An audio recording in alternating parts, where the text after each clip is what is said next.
Teman-teman, jadi nanti sebagai informasi tambahan buat kalian, di sebelah sana ya, di sini itu ada namanya city join. Nah ini nih yang city join ya, tahan dengan baik, jadi saling mengikat spoon pel satu dengan spoon pel lainnya nantinya.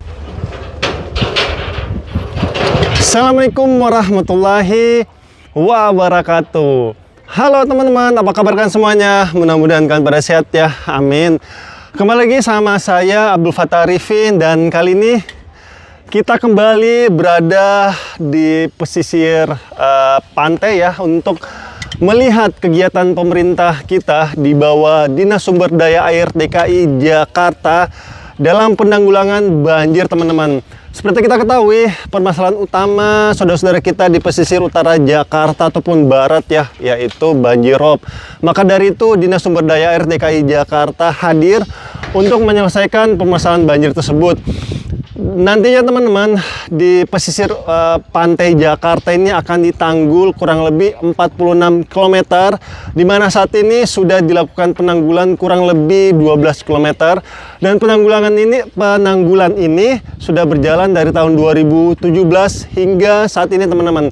Dan pekerjaan ini dinamakan NCICD, yaitu National Capital Integrated Coastal Development, di mana NCICD ini terbagi atas 3 fase ya. Fase A yaitu tanggul pesisir pantai, jadi di pesisirnya teman-teman, dan fase B-nya itu nanti tanggul laut, dia akan masuk ke tengah, dan itu paket B dan C, teman-teman. Ataupun yang belakangan ini cukup rame ya, bahwa segera dibangunkan Giant Sea Wall, dan itu merupakan proyek strategis nasional yang terbagi atas 2 tupoksi ya, pemerintah pusat di bawah PUPR dan di bawah Dinas Sumber Daya Air DKI Jakarta ataupun Pemprov Jakarta. Dan saat ini teman-teman, posisi kita ada di Ancol Barat, Jakarta Utara ya. Dan untuk Dinas Sumber Daya Air DKI Jakarta itu ada 6 tupoksi ya, yaitu 6 wilayah. Wilayah pertama itu ada di Kali Blencong, yang kedua adalah Kamal Muara, yang ketiga adalah Muara Angke, yang keempat adalah Pantai Mutiara, yang kelima adalah Nizam Zahman Timur, dan yang terakhir ataupun di posisi kita saat ini yaitu di Ancol Barat ataupun Sunda Kelapa, teman-teman. Pekerjaan NCICD ini, teman-teman, sudah saya liput juga ya di beberapa tahun belakangan.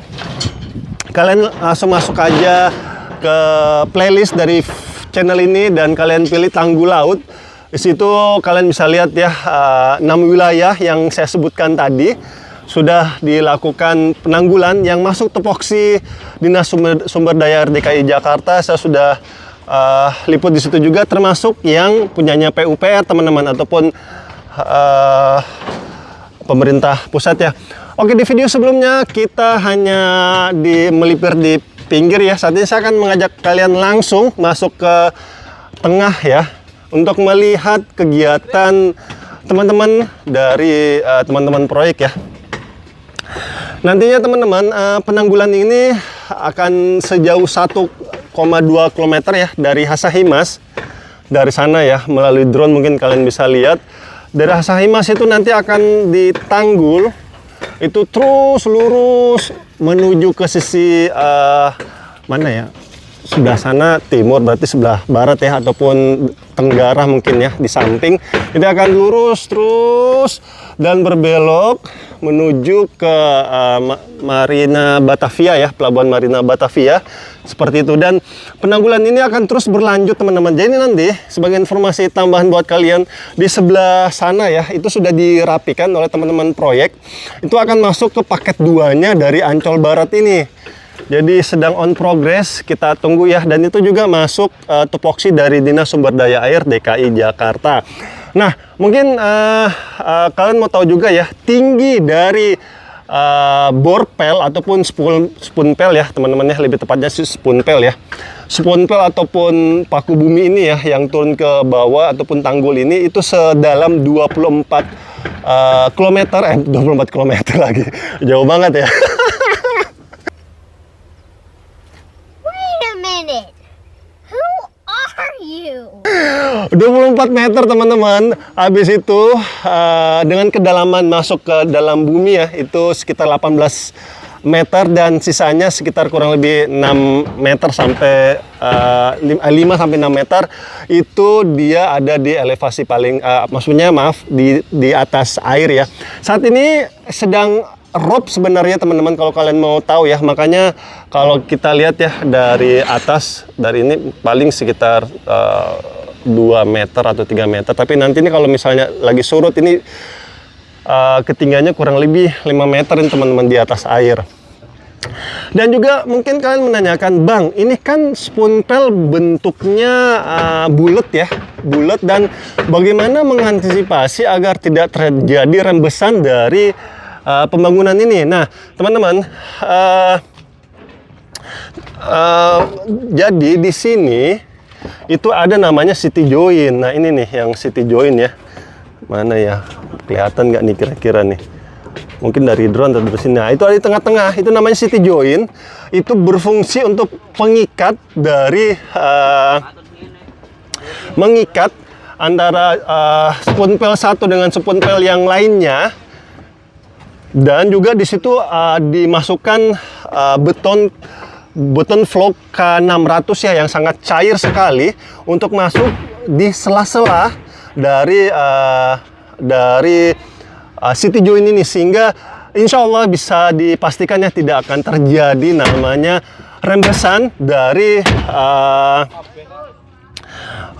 sela-sela dari Spoontail ini. Dan pengerjaan ini teman-teman ditargetkan bisa selesai itu di tahun depan ataupun akhir tahun depan. Nah, mungkin kalian menanyakan, Bang, kok lama banget sih sampai akhir tahun depan baru selesai proyek ini? Nah, salah satu penyebabnya itu adalah pembangunan tanggul laut ini teman-teman tidak semudah yang kalian pikirkan. Karena setelah dilakukan pemancangan, itu harus oh silakan Bapak.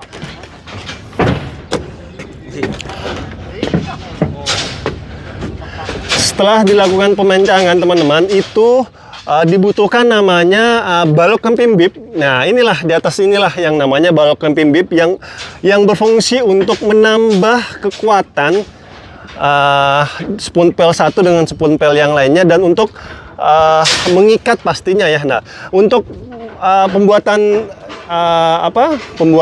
balok kempimbib ini yang benar-benar membutuhkan waktu yang cukup lama, karena harus dirakit ya seperti ini. Ini namanya rough foundationnya ataupun perakitan, yang ini membutuhkan waktu teman-teman.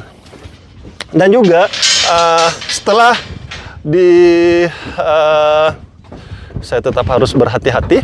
Nah, setelah sebelum masuk ke sini teman-teman, yang ini camping bibnya ya, ini camping bibnya, ini pengikatnya juga ini dibikinnya itu di sebelah sana teman-teman.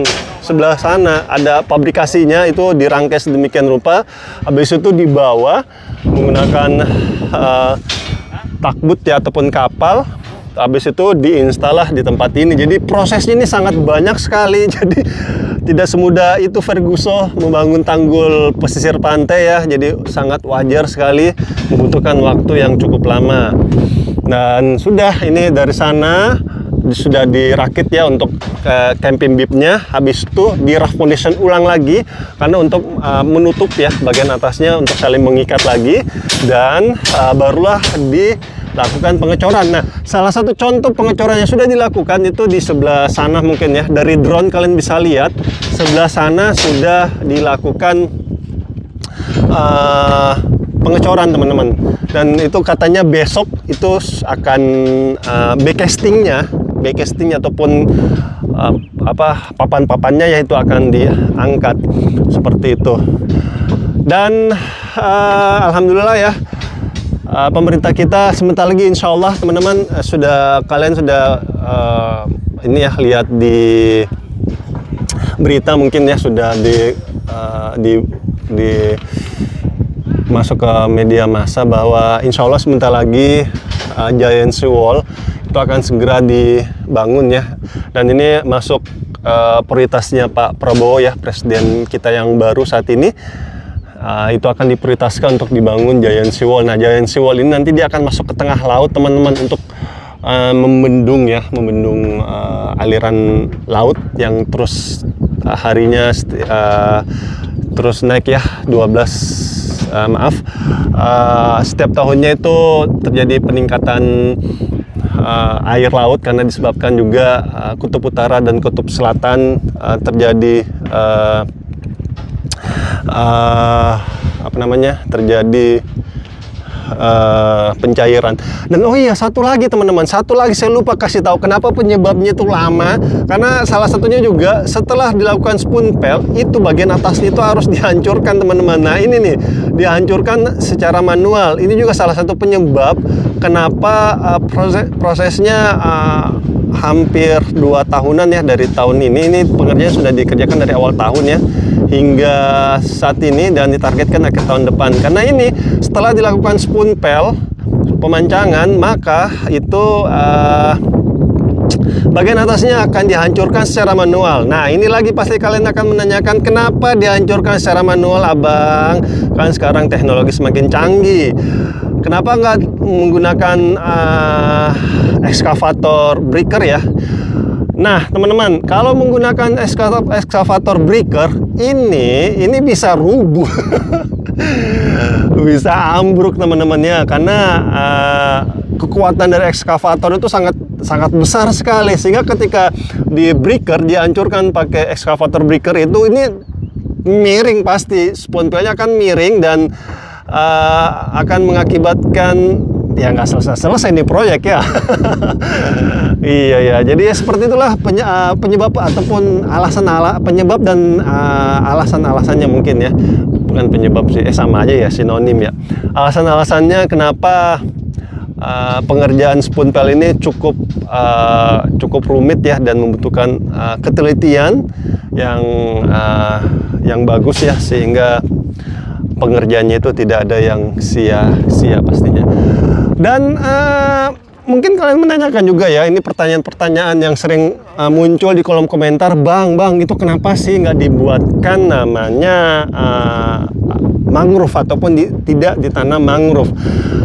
Nah teman-teman, saya baru ngobrol ya sama teman-teman proyek, kenapa di sini tidak ditanam pohon mangrove. Jadi sebenarnya alasannya adalah kalau kita menanam pohonnya itu pasti kan membutuhkan media tanam ya, dan ini kalau di pesisir, nih saat ini kita ada di pesisir ya. Nah kalau di pesisir itu teman-teman tidak mempunyai pasir seperti di pantai teman-teman, maka dari itu menjadi salah satu alasan kenapa langsung dibangunkan tanggul. Karena kalau ditanam langsung median pohon itu tidak akan bisa teman-teman, karena ini kalau di pesisir ya, dia tidak elevasi tanahnya itu tidak berlevel. Nah kalau yang di pantai kan dia ada levelnya ya, dari daratan terus turun. Kalau di pesisir dia langsung masuk ke dalam. Ini langsung 4 meter turun ke bawah ini teman-teman. Jadi siapa yang mau tanam pohon 4 meter ya ke dalam air ya? Iya, seperti itu alasannya teman-teman. Makanya kalau kalian lihat ya di Cengkareng Dren ataupun dekat peak ya dari drone ini, di situ banyak sekali ditanami mangrove, karena di sana itu bentuknya pantai teman-teman. Pantai, makanya bisa ditanami oleh pohon mangrove. Nah kalau di sini namanya pesisir ya, jadi tidak bisa ditanami oleh pohon mangrove. Oke, itu aja mungkin ya teman-teman, sudah saya jawab semua pertanyaan-pertanyaan di kolom komentar. Jadi kalau ada yang kurang mohon dimaafkan ya teman-teman. Dan ini adalah bukti nyata ya bahwa Dinas Sumber Daya Air DKI Jakarta itu hadir di masyarakat untuk mencarikan solusi terbaik dalam penanganan banjir. Salah satu adalah banjirop di pesisir utara Jakarta. Dan semoga target pemerintah kita ya sejauh 46 km itu bisa terlaksana ya dengan cepat dan berkualitas, sehingga kedepannya nantinya tidak ada lagi namanya banjir-banjir rob ya yang bisa membahayakan dan mengurangi aktivitas kita ya. Amin. Dan terima kasih untuk para pemimpin negeri ini yang terus berusaha memberikan fasilitas yang nyaman dan aman untuk rakyatnya. Dan terima kasih juga teman-teman yang selalu support channel ini. Saya minta maaf jika selama jalan-jalan di tempat ini ada salah-salah kata ataupun salah-salah review. Saya hanyalah manusia biasa yang tidak luput dari kata salah ataupun hilaf. Dan akhir kalam, saya Abdul Fattah Arifin dari proyek NCACD milik Dinas Sumber Daya Air DKI Jakarta. Mohon undur diri. Assalamualaikum warahmatullahi wabarakatuh. Indonesia maju.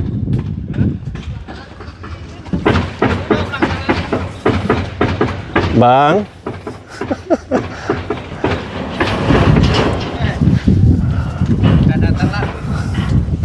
Cowok ganteng.